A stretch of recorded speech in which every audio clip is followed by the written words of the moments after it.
గజం భూమి కేవలం 5,500 రూపాయలతో 135 గజాల భూమి కేవలం 7 లక్షలు మాత్రమే.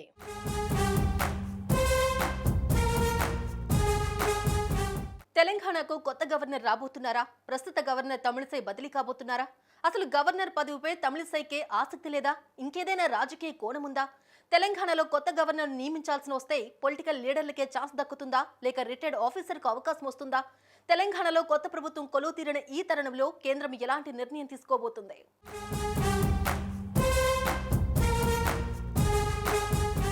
తెలంగాణ గవర్నర్గా ఉన్న తమిళిసై సౌందరరాజన్ పార్లమెంటు ఎన్నికల్లో పోటీ చేసేందుకు ఆసక్తి చూపుతున్నారు. ఆమె సొంత రాష్ట్రం తమిళనాడు నుంచి పోటీ చేసేందుకు సిద్ధమైనట్లు వార్తలొస్తూ ఉన్నాయి. మరోవైపు ఇవాళ గవర్నర్ తమిళిసై ఢిల్లీ పర్యటనకు వెళ్తున్నారు. ఈ పర్యటనలో ఆయన కేంద్ర హోంమంత్రి అమిత్ షాతో భేటీ కానున్నారు. తన ఎంపీ అభ్యర్థిత్వం కోసం ఆమె అమిత్ షాను కోరనున్నట్లు తెలుస్తోంది.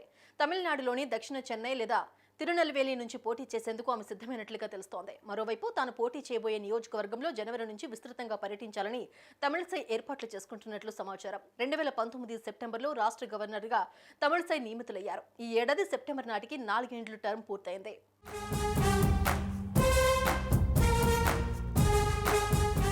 తమిళిసై గతంలో 2 సార్లు ఎంపీగా పోటీ చేశారు. 2009లో చెన్నై నార్త్, 2019లో తూత్తుకుడి నుంచి ఎంపీగా పోటీ చేసి ఒక్కసారి గెలవలేదు.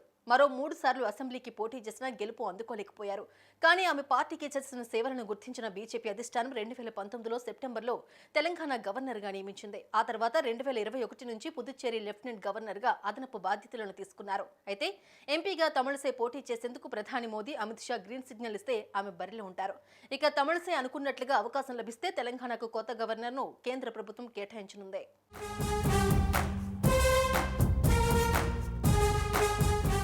ఎన్డీఏ హయాంలో రాజకీయాలకు సంబంధం లేని పలువురిని గవర్నర్లుగా నియమించింది. కేరళ, ఏపీలకు సుప్రీంకోర్టు రిటైర్డ్ జడ్జీలను, కేంద్ర మంత్రులుగా ఉన్నవారిని గవర్నర్లుగా నియమించిన దాఖలాలున్నాయి. ఈ నేపథ్యంలో తెలంగాణలోనూ కేంద్రం వ్యూహాత్మక నిర్ణయం తీసుకోబోతుందనే చర్చ జరుగుతోంది. రేవంత్ సర్కారును ఎదుర్కొనేందుకు రిటైర్డ్ ఐఏఎస్ లేదా ఐపీఎస్ అధికారిని నియమించేలా ప్రణాళికలు రచిస్తున్నారు ఢిల్లీ పెద్దలు. అటు లోక్సభ ఎన్నికల్లో రాష్ట్రంలో 10 సీట్లు గెలవాలని టార్గెట్గా పెట్టుకుంది బీజేపీ. ఈ నేపథ్యంలో గవర్నర్ నియామకంపై సర్వత్రా ఆసక్తి నెలకొంది. వచ్చే నెలలో రాష్ట్ర గవర్నర్ మార్పు ఖాయమంటూ చర్చ జోరుగా జరుగుతోంది.